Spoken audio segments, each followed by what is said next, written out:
cenaze namazı bugün tüm yurt genelinde, illerimizde ve ilçelerinde namaz çıkışında şu anda olduğu gibi bu vakitte kıyabi cenaze namazı kılınacaktır. Buraya teşriflerden dolayı Allah-u Teala hepinizden razı olsun inşallah. Aziz kardeşlerim, kıyabi cenaze namazını biliyorsunuz. Cenaze namazı gibi, ancak bizim niyetimizde Muhammed niyetiyle niyetleniyoruz inşallah. Niyet ettim Allah rızası için vefat eden Muhammed Nursi'nin cenaze namazını kılmaya uydum imama şeklinde niyet edilir aziz kardeşler.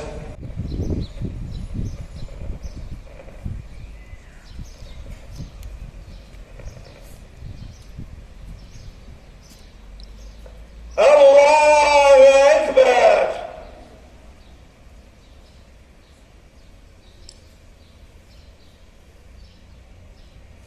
Allahu Ekber.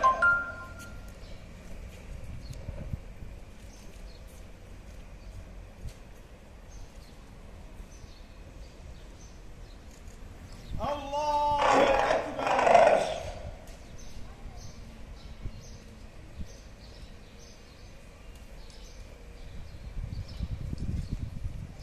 Şimdi iş başına gelmiş Muhammed Mursi şahsında tüm İhvan-ı Müslümin'i hedef alan alçakça kalkışmadan bugüne sürekli bir biçimde Mısır'daki kardeşlerimizin yanında ve çağdaş Firavun Sisi köpeğinin karşısında durmaya çalıştı.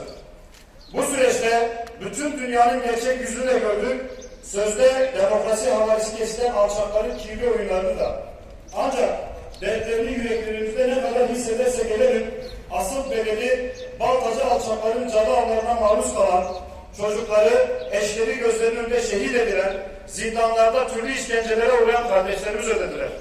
Biz biliyoruz ki kardeşlerimizin bu dünyada ödedikleri bedeller inşallah onları cennette yüce köşklere taşıyacak ve onlara bu işkenceleri yapan alçaklar hem tarih boyunca lanetlenecek hem de cehennemin dilini boylayacaklardır.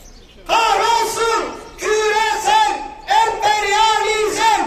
Kahrolsun küresel emperyalizm! Kahrolsun küresel emperyalizm!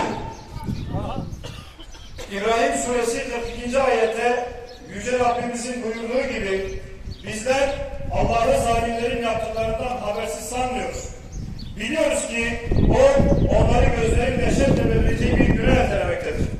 Zalimler bilmelidir ki tıpkı tarihteki tüm firavunlar gibi bütün gençlerimizi idam etseler de onların bu köhne çürümüş tahtını yıkacak bir Musa'nın gelişine asla mani olmayacaklardır.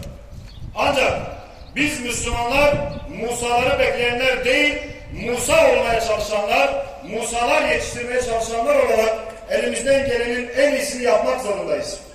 Nasıl ki bir kardeşimizin şehadeti aramızdaki tüm farklılıkları ortadan kaldırıp tek bir yumruk gibi bütünleşmemizi beraberinde getiriyorsa, başka kardeşlerimizin de benzer işkenceleri görmemeleri için bu duruşumuzu birçok alanda muhafaza etmemiz ve bu uğurda mümkün oldukça beraber adım atmamız gerekmektedir.